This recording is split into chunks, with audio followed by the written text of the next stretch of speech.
పదమ్మా.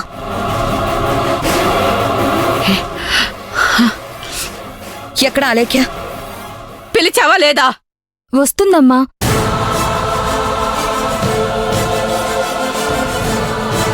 అత్తయ్య, ఏంటి రమ్మన్నారంట? నిన్ను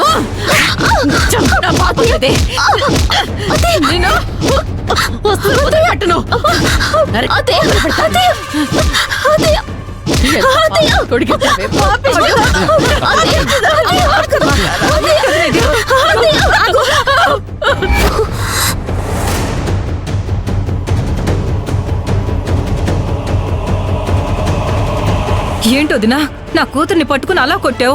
ఇప్పుడు అదేం చేసిందని? ఏం చేసిందా? ఇది చేసిన పనికి నరికి పోగులు పెట్టాలి.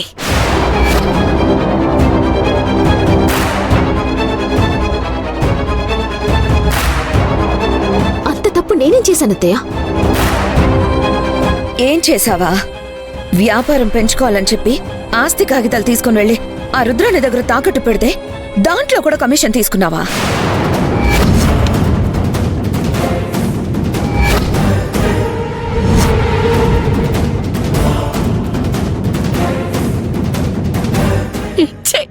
ఏ మనిషివే నువ్వు? ఎవరెళ్ళిది? ఇంటి పెద్ద కోడలు అయి ఉండి మన ఆస్తి తీసుకుని వెళ్ళి తాకట్టు పెడితే దానికి కమిషన్ తీసుకుంటావా? ఆ విషయం ఎవరికి చెప్పకుండా దాచిపెడతావా? ఛీ! ఆ రుద్రాని వాళ్ళతో లాలించపడ్డానికి సిగ్గులేదు నీకు?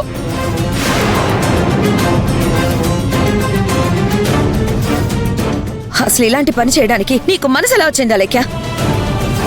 నా తమ్ముడు సమాజంలో ఎంత గౌరవంగా బ్రతుకుతూ ఉన్నాడు. అలాంటి వాడికి భార్య అయ్యుండి ఇలాంటి చిల్లర పనులు చేయడానికి నీకు సిగ్గుగా అనిపించడం లేదా? నీది ఒక బ్రతుకేనా?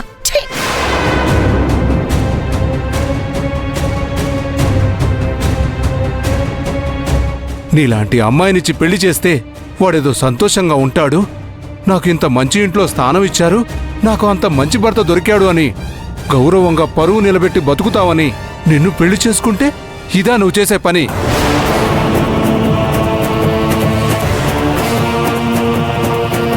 నాన్న, అవన్నీ వదిలేయండి. ఆ రుద్రాని వాళ్ళతో నీకేం పని? వాళ్ళు నీ కమిషన్ ఎందుకు ఇచ్చారు? అన్నయ్యని ముందు రోజు రావద్దని చెప్పడానికి, తర్వాత రోజు రమ్మని చెప్పడానికి, నువ్వు అడిగితే ఇవాళ కాదు రేపు పంపిస్తానని చెప్పడానికి కారణం ఏంటి?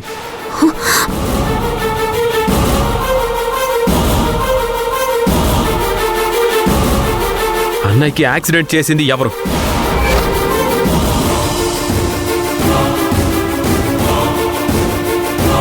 అన్నయ్యని ఏం చేశారు? ఎక్కడున్నాడు?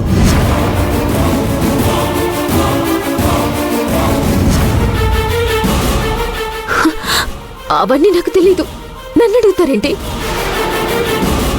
ఇన్ని తెలిసిన నీకు అది తెలియకుండా ఎలా ఉంటుంది? నిజం చెప్పు, నా తమ్ముడిని ఏం చేశారు? వాళ్ళతో చేతులు కలిపి కట్టుకున్న భర్తని ఏం చేయాలనుకున్నావు?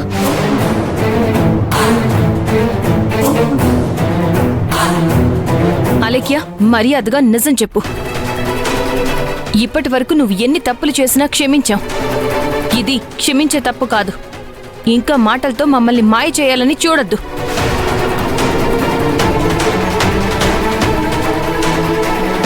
యాక్సిడెంట్ ఎలా జరిగింది? ఇంటికి రమ్మని చెప్పిన వాళ్ళు మళ్ళీ ఫామ్ హౌస్ కి ఎందుకు రమ్మన్నారు?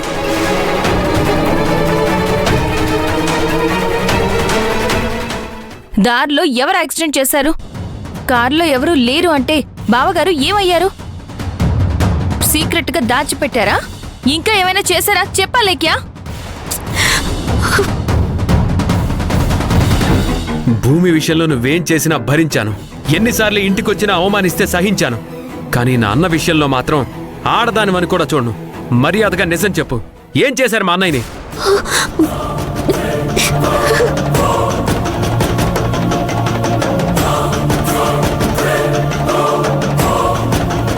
రాత్రికి పంపించను, ఉదయం పంపిస్తానని ఆ రుద్రాని ఎందుకంది?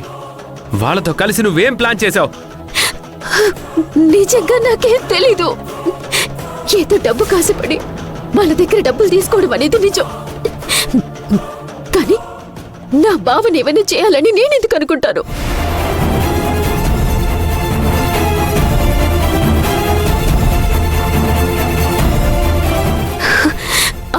నేను అడిగాను, ఎందుకు రాత్రి పంపించారు, ఉదయం వరకు ఏం చేస్తారు అని.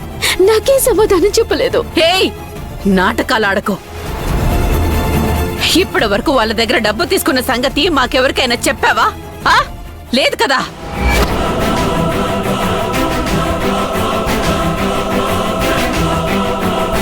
నా కూతురు డబ్బు తీసుకుని తప్పు చేసుండొచ్చు, అలాగని కట్టుకున్న భర్తని చంపుకోవాలని ఎందుకు అనుకుంటుంది?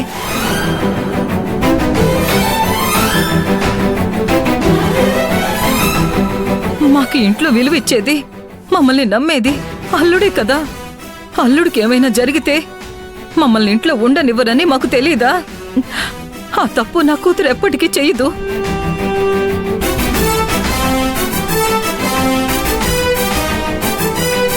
నిజంగా అల్లుడికి ఏం జరిగిందో, ఎక్కడున్నాడో అని మేం కూడా బాధపడుతున్నాం. ఏం తెలియనప్పుడు వాళ్ళ దగ్గర 50 లక్షలు ఎందుకు తీసుకున్నట్లు? మన ఇంటి కాగితాలు తాకట్టు పెడుతూ ఉంటే అందులో కమిషన్ తీసుకోవాల్సిన అవసరం నీకేంటి?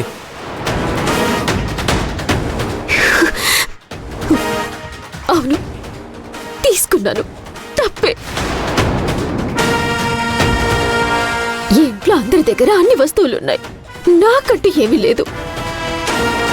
ఆయన వాళ్ళు మనం పెట్టిన డాక్యుమెంట్స్ కి వాళ్ళు ఇస్తానన్న డబ్బులు ఇచ్చారు. వాళ్ళు ఎంత వడ్డీ అడగాలనుకున్నారో అంత అడిగారు.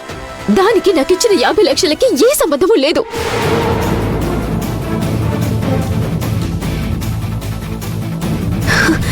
నువ్వింత మంచి డీల్ తెచ్చినందుకు నువ్వు ఉంచుకొని వాళ్ళు ఇస్తేనే నేను తీసుకున్నాను. నేను వాళ్ళనేమీ అడగలేదు.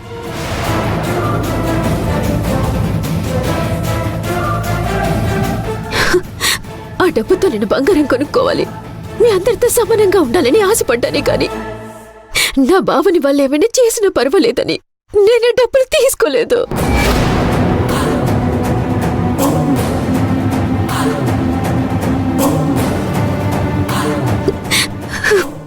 నిజంగా బావకి ఏమైందా ఏంటా అని నేను ఎంత బాధపడుతున్నాను.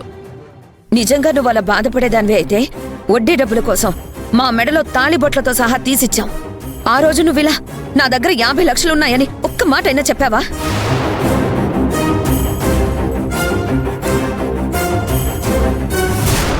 వడ్డీ ఎలా కట్టాలని రాగా అంత బాధపడుతూ ఉంటే, ఇదిగో బావా నా దగ్గర ఉన్నాయి తీసుకెళ్ళు, వాళ్ళ మొహాన్ని కొట్టు అని అన్నావా? నువ్వేంటో తెలిసిపోయింది కాబట్టి ఈ కబుర్లన్నీ చెప్తున్నావు. అలాగే నా తమ్ముడిని ఏం చేశారో చెప్పు. అసలు వాడు ఉన్నాడా? వాడి ప్రాణాలు తీసేశారా?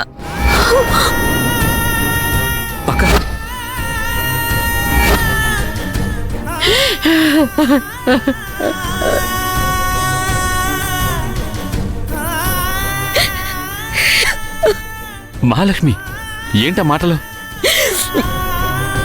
రాఘవకి ఏం కాదు. నిజంగా ఏమైనా అయ్యుంటే కారుతో పాటు తను ఉండాలి కదా. రాఘవని ఏదో చేశారు, వాళ్ళే ఎక్కడో దాచిపెట్టారు.